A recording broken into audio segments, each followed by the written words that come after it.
Dear students, তোমাদের প্রত্যেককে আমার ক্লাসে স্বাগত।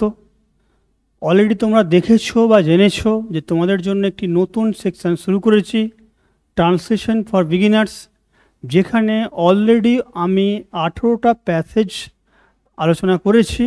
আজকে প্যাসেজ নাম্বার 19 আলোচনা করা হবে। এই বিগিনার্স লেভেলে আমি 20 প্যাসেজ আলোচনা করব।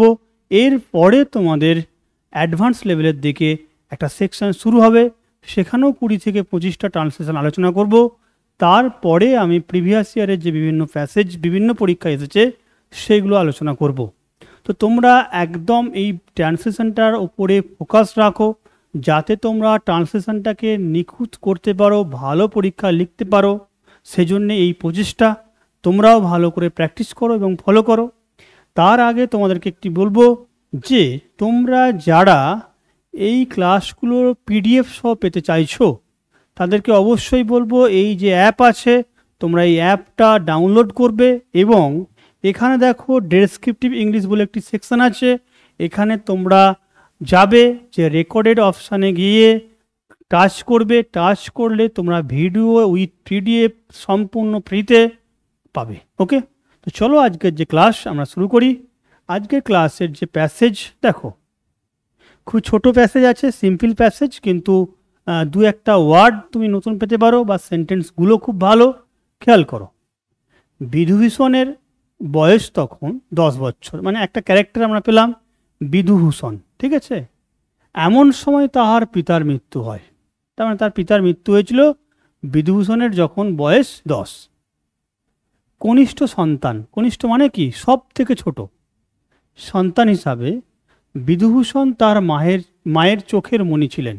দেখো, চোখের মণি বলতে আমরা একটা ইডিয়াম পড়েছিলাম, অ্যাপেল অফ ওয়ান্স আই, ঠিক আছে, নয়নের মণি বা চোখের মণি, সেটা আমরা ইউজ করব বা করতে পারি। 16/17 বৎসর বয়স্ক্রম হইবার পূর্বেই শশীভূষণ, আর একটা ক্যারেক্টার, পাঠশালার লেখাপড়া শেষ করিয়াছিলেন। দেখো এখানে পাস্ট টেন্স, তার মানে 16-17 বছর হওয়ার পূর্বেই তার পাঠশালার লেখাপড়া কী ছিল, শেষ হয়েছিল। তারপর গ্রামের জমিদারি সরকারের একটি কাজ পাইলেন।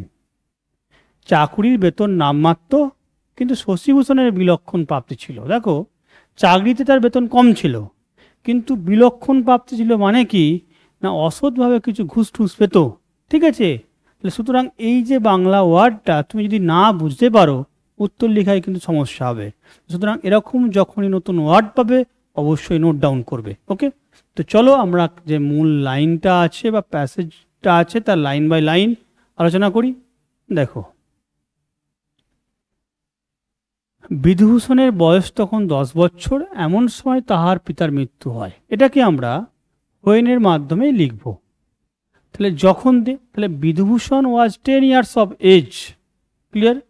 Bidhubhushan was 10 years of age মানে 10 বছর বয়সের, হোয়েন হিজ ফাদার ডায়েড। এটাকে আমরা শুরুতেও লিখতে পারতাম যে when Bidhubhushan was 10 years old, ঠিক আছে, হিজ ফাদার ডায়েড। কনিষ্ঠ সন্তান হিসাবে, তাহলে হিসাবে বলতে আমরা অ্যাজ টার্মটা ইউজ করি। অ্যাজ দ্য ইয়ংগেস্ট সন মানে সব থেকে ছোট ছেলে। দেখো সুপারলেটিভ ফর্ম ব্যবহার করি, দ্য ইয়ংগেস্ট সন। তাহলে অ্যাজ দ্য ইয়ংগেস্ট সন কি ছিল না, বিধুভূষণ তার মায়ের চোখের মণি ছিল। দেখো, he was the apple of his mother's eye, কি লেখা আছে, he was the apple of his mother's eye. সুতরাং এটা হচ্ছে চোখের মণি বা নয়নের মণি বলতে আমরা ব্যবহার করি। এই ইডিয়ামটা খেয়াল রাখবে। এটার সেন্সটা হচ্ছে খুব ভালোবাসার বা স্নেহের কোনো বস্তুকে আমরা এটা ব্যবহার করি। কারণ তার মানে তার মায়ের খুব ভালোবাসার বা স্নেহর পুত্র কে ছিল না, সব থেকে তার ছোট সন্তান। ক্লিয়ার।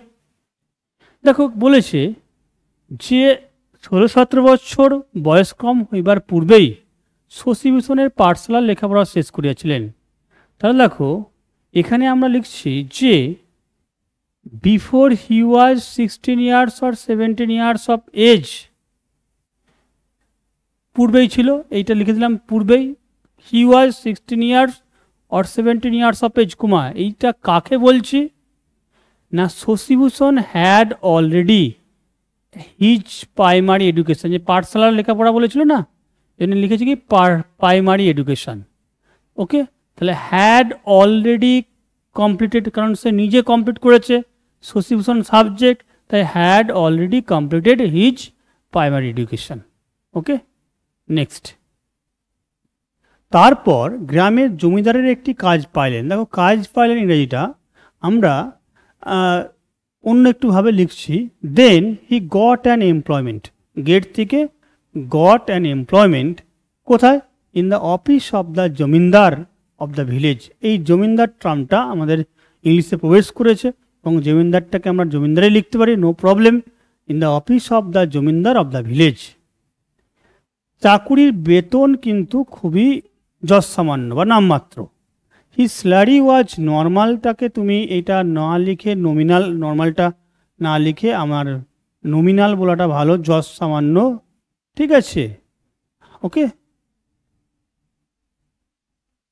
এখানে যদি কিছু না পারো লাস্টে লিটিল মানে অল্প স্বল্প এরকম একটা সেন্স আমরা ইউজ করি আনকাউন্টেবল সেন্সে। ওকে, তাহলে এটা নমিনালটা সবচেয়ে ভালো। But he earn a good deal. দেখো বলেছে না, চাকরির বেতন কিন্তু নামমাত্র, বিলক্ষণ প্রাপ্তি ছিল, তার মানে সে আরও অনেকটা টাকা ইনকাম করতো।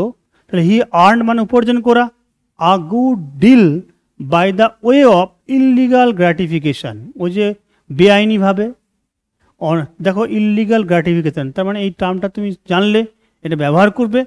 ওকে, তো এরকম যখনই নতুন টার্ম পাবে তোমাকে কিন্তু আবার বলছি তুমি নোট ডাউন করবে, একটা খাতা করো, খাতাতে কিন্তু সেটা নোট ডাউন করতে থাকবে, এতে তোমার ভোকাব স্ট্রং হবে। বিভিন্ন সময় এই ভোকাবগুলো যখন অন্য কোনো প্যাসেজে পাবে ব্যবহার করতে পারবে। ওকে, তো এইভাবে ক্লাস দেখতে থাকো, পরে ক্লাস 20 সেটা আলোচনা করা হবে। ধন্যবাদ।